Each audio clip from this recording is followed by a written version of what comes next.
दोस्तों, अगर कनाडा के प्रधानमंत्री को भारत विरोधी खालिस्तानियों से इतना प्यार है तो वो कनाडा का एक हिस्सा देकर एक नया खालिस्तानी राष्ट्र क्यों नहीं बना देते।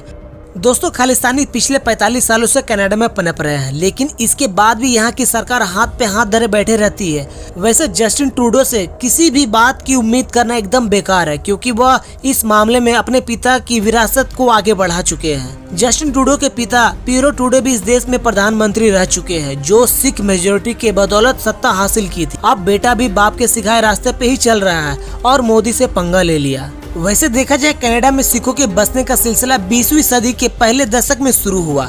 इतिहासकारों की अगर आप मानो तो ब्रिटिश कोलंबिया से गुजरते हुए ब्रिटिश सेना के सैनिक वहां की उपजाऊ भूमि देखकर आकर्षित हो गए। 1970 के दशक तक सिखों की मौजूदगी कनाडा में बहुत कम थी, लेकिन 1970 के दशक में यह बदल गया, यानी बसने वाले जाकर बसने लगे। खैर दोस्तों, इधर पाकिस्तान ने खालिस्तान के मुद्दे को हवा देकर भारत के खिलाफ अपने K2 प्लान को अलमी जामा पहनाना शुरू कर दिया है। इस प्लान को पाकिस्तानी खुफिया एजेंसी ISI ने 1990 के दशक में तैयार किया था।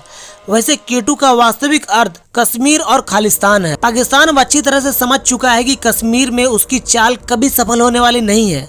ऐसे में वह प्लान B की ओर तेजी से बढ़ रहा है। पिछले 2-3 साल से पूरी दुनिया में तेजी से सिर उठा रहा खालिस्तानी आतंकवाद इसी का एक उदाहरण है। पाकिस्तान जानता है कि खालिस्तान भारत की दुखती नब्ज है। ऐसे में वह इस मामले को हवा देकर 1971 में युद्ध में मिली हार का भी बदला लेना चाहता है, जो इस जन्म में कभी पूरा होना मुश्किल है। हाँ, अगर विपक्ष पार्टी होती तो शायद हसरत पूरी भी हो जाती।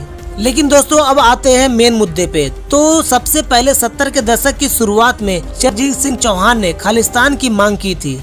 हालांकि बाद में यह मांग समय के साथ धीमी पड़ने लगी, लेकिन पाकिस्तान ने 1984 में ऑपरेशन ब्लू स्टार के बाद खालिस्तान की मांग को फिर से हवा देने की कोशिश की। उसने पैसे और हथियारों से खालिस्तान आतंकवादियों की जमकर मदद की, जो नाकाम रही, और अंजाम तो आप लोगों को अच्छे से पता है। पाकिस्तान ने आजादी के बाद से ही कश्मीर को लेकर भारत को बदनाम करने की कोई कसर नहीं छोड़ी। वह कश्मीर में आतंकवादियों को तैयार करता था और उन्हें पैसे और हथियारों से मदद करता था। लेकिन अगस्त 2019 में भारत सरकार ने कश्मीर से धारा 370 को खत्म कर आतंकवाद की रीढ़ की हड्डी तोड़ दी। फिर इस फैसले के बाद कश्मीर में न केवल अमन चैन वापस लौटा, बल्कि टूरिज्म में बढ़ोतरी हुई, पत्थरबाजी की घटनाएं कम हुई और आतंकवाद पर प्रभावी लगाम लगा। पाकिस्तान यह जान चुका है कि ना तो वह आतंकवाद और ना तो सेना के दम पर भारत के कश्मीर को छीन सकता है। अब तो अंतर्राष्ट्रीय समुदाय ने भी पाकिस्तान की बातों पर गौर करना छोड़ दिया है। ऐसे में पाकिस्तान के पास खालिस्तान के मुद्दे को हवा देने के अलावा कोई और दूसरा चारा नहीं बचा है।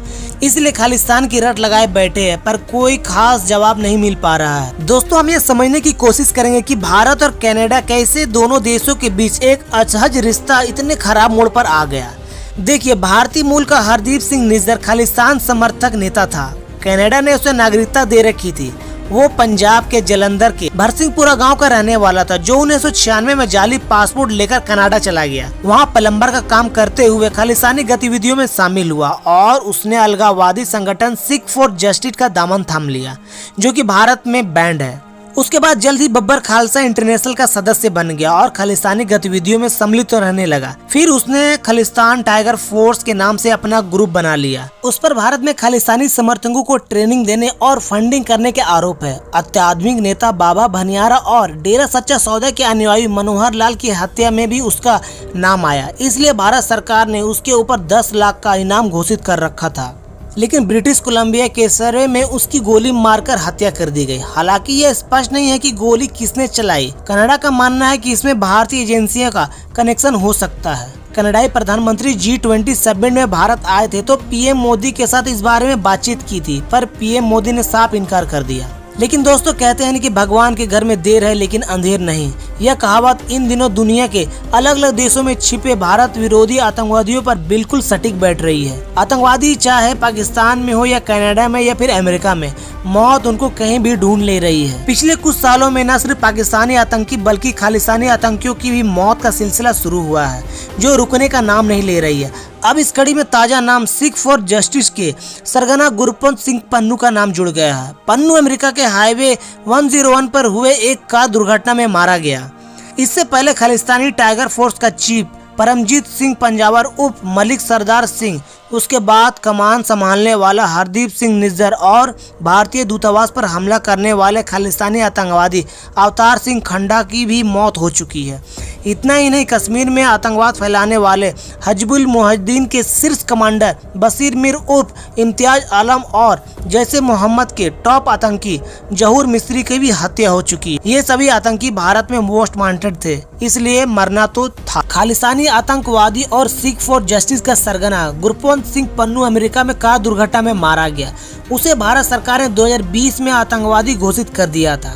उसके खिलाफ पंजाब में राजद्रोह के 2 मामले भी दर्ज है। पन्नू सोशल मीडिया पर अक्सर भारत के खिलाफ जहर उगलता रहता था। वह अपने खालिस्तान के सपने को दिखाकर लोगों को भड़काता था।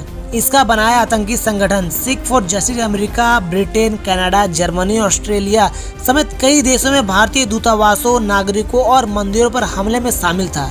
पन्नू को पाकिस्तानी खुफिया एजेंसी ISI से पंजाब में हिंसा भड़काने के लिए फंड भी मिलता था। खालिस्तानी आतंकवादी परमजीत सिंह पंजवाड़ खालिस्तान कमांडो फोर्स का सरगना था। वह पिछले कई सालों से पाकिस्तान में मलिक सरदार के नाम से छिपकर बैठा हुआ था। 7 मई 2023 को तड़के अज्ञात हमलावरों ने लाहौर में उसकी कॉलोनी में घुसकर पंजवाड़ को गोली मारकर वहां से फरार हो गए। इस हमले में पंजवाड़ की मौके पर ही मौत हो गई। पंजवाड़ पाकिस्तान से सीमा पर भारत में अवैध हथियारों और ड्रग्स की सप्लाई का रैकेट चलाता था।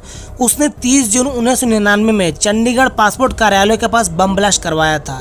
वह पाकिस्तान में ISI के संरक्षण में रह रहा था। वहीं ब्रिटेन में भारतीय दूतावास पर हमले का आरोपी अवतार सिंह खंडा की मौत 14 जून 2023 की हुई थी। खंडा भारत में स्वयंभू खालिस्तानी आतंकी अमृतपाल सिंह का गुरु था। खंडा ने ब्रिटेन के भारतीय उच्च योग पर हमले की साजिश रची थी। ब्रिटेन के मेडिकल रिकॉर्ड में अवतार के ब्लड कैंसर से मौत होने की पुष्टि हुई थी। उसके बाद दोस्तों कनाडा में एक खालिस्तानी समर्थक आतंकवादी की गोली मारकर हत्या कर दी गई। खालिस्तानी आतंकी सुखदुल सिंह उर्फ सुक्खा दुनेके की बीती रात कनाडा में गैंगवार में गोली मारकर हत्या कर दी गई। सुक्खा दरअसल कनाडा में चल रहे खालिस्तानी मूवमेंट का हिस्सा था। आतंकी सुखदुल का हत्या के बाद खबर आई कि उसकी मौत की जिम्मेदारी भारत के जेल में बंद गैंगस्टर लॉरेंस बिश्नोई ने ली है।